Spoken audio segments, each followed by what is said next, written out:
This is Dr. Khalfani, and I'm excited to bring on my guest, Paddy Lahotla, a friend of mine for almost 20 years now from South Africa. Brother Lahotla, how are you doing? Great, and how are you, Khalfani? I'm great, I'm great. You know, when I think about the first time we met back at the Census Bureau in South Africa, and now here it is almost 20 years later, Statistics South Africa. How's it going? Well, you know, there is a saying that keeping up the definition of the relevant situation is what it's all about. And for all those 20 years, it's been absolutely getting the relevant situation defined. And the relevant situation defined is about statistics as the platform for evidence-based decision making. And that's what we have been driving. And in Statistics South Africa, we have grown from strength to strength, pursuing that same objective of ensuring that evidence is used as the basis for decision making. We've got a lot of influence with our fellow countries on the African continent, and there's quite a lot of progress from those days of ACAP that we established in 1998 in Pretoria. So now we are here with something called African Symposium for Statistical Development, and it's not only in South Africa, but the continent is setting ablaze with a drive towards this. Right, yeah. ACAP, the African Census Analysis Project, something we worked on with Brother Tukufu.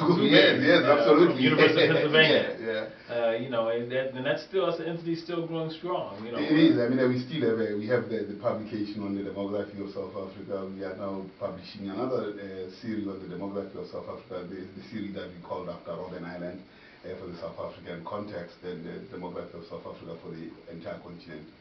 We should be having another book.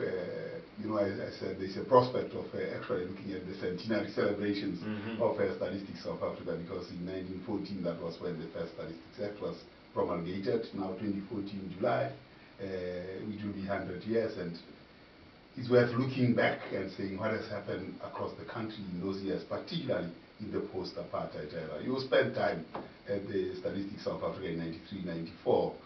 Actually investigating and looking at what happened in the apartheid years and prior to the apartheid years.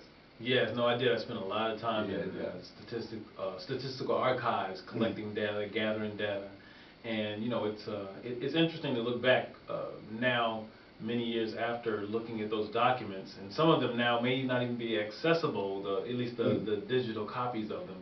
They were in such an old form of computer science, you know, what was it, Epsididic, that some of that stuff was in. So that's some old records.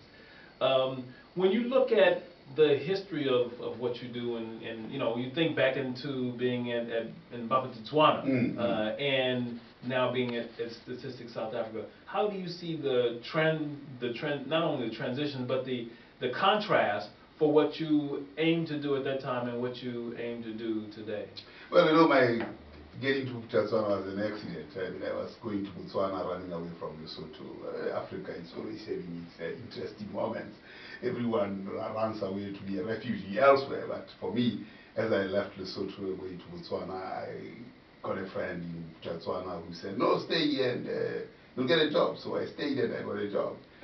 So primarily from that accident of statistics, I went involved, and it was an environment that gave me an opportunity to put my teeth into the work that I do now. Paradoxically, in those days it was a homeland and a pariah, but still it provided some opportunity to do things that you could do. Among those was my first experience on a census in '85 that I ran. And that particular census was very interesting in that, you know, we used to work with South Africa. I mean, South Africa was balkanized into homelands and white South Africa. So in terms of plans, you had to plan jointly. So the very first meeting we had with them on the joint plan, I said, well, our questions are not compatible. So they told me that with your long questionnaire, we will not support you. I said, fine, I don't need your support. And then I got back to Bob, and we processed the data, and that gave us the leverage in '91 to run another census that was based on the same census prescripts of '85, which had a lot more to do with the development questions rather than what the apartheid South Africa was trying to inquire. And if you look at the questions that we are asking now, they are the same. There's very little difference between the 85 census questions of Bob and the 2001, 96 census, 2001 and 2011 questions. So to a large extent, I brought that base into the statistics office in the national office when post-apartheid. So however bad things might have been in Bob, it allowed an investment of sorts to germinate, and this is what we are doing now in the main office in South Africa. So what is the population in South Africa? I mean, give us a little bit of the kind of a demographic idea of where, if people were to say, you know, people who have no idea about South Africa and they were to look at and think about what South Africa is population-wise, what would they see?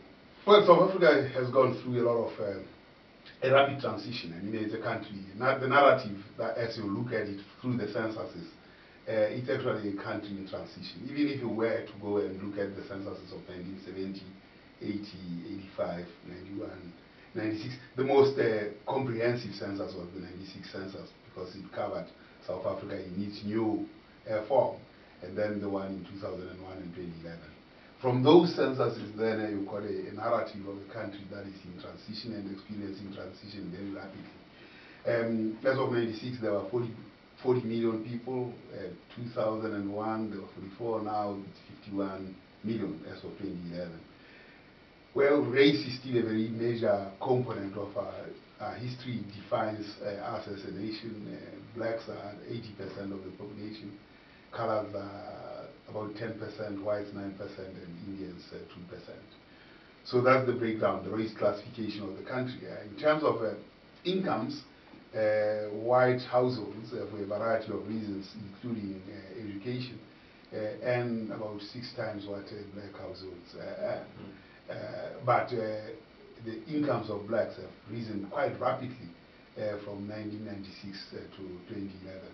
But of course from a very low base, that's what the situation is, particularly blacks and colored.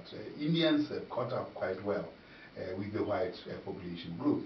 Particularly, you see the difference in how they actually took up to education. You know, in 1948, when the Nats came to power, and I'm sure your research shows this,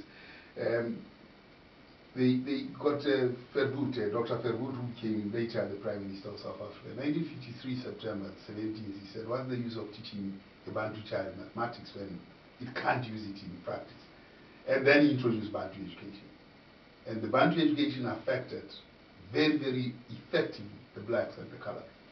So you can see the income disparities that we see today as a consequence of first the colonial years, 300 years of colonialism, and 50 years of apartheid and the Bantu education. And that scourge of Bantu education lives on because this thing has a tendency and very good propensity to self-create itself, to self-perpetuate. Right. Yes, produce and reproduce itself. So you see it very much in the data in the current South Africa. Well, that 300-year legacy, you know, almost 150 years of colonial rule by the British, another 100 and something year rule by the Dutch, and then, as you said, the Afrikaner population that ruled the country under apartheid for this length of time, brought about a type of education that was similar to slave education that in the Americas, right? So that by law, people of African descent here couldn't get an education, and so that imposition created a place where, you know, people wonder why we still need affirmative action, and you all had affirmative action. I wrote a book on that. That the whole process of that created these divisions, and the statistics bear out where and how those divisions play themselves out. Well, you see it in the data. I mean, it manifests itself, and that's why we have to retain race. Incidentally, I mean, not many people, or let me not say many people, there are questions around why do you still retain race as a category in your data 20 years into democracy. I'm saying, well, the cleavages and the chasms that are caused by apartheid last much longer, and 20 years is too short a period of time not to look at race as a major factor of the kinds of problems that we see in South Africa. Despite, I mean, coverage in electricity has been absolutely dramatic, from 50% in 1996 to almost universal coverage, about upwards of 95% in 2011. Of course, that's electricity for lighting, for heating. People still revert to other sources of power.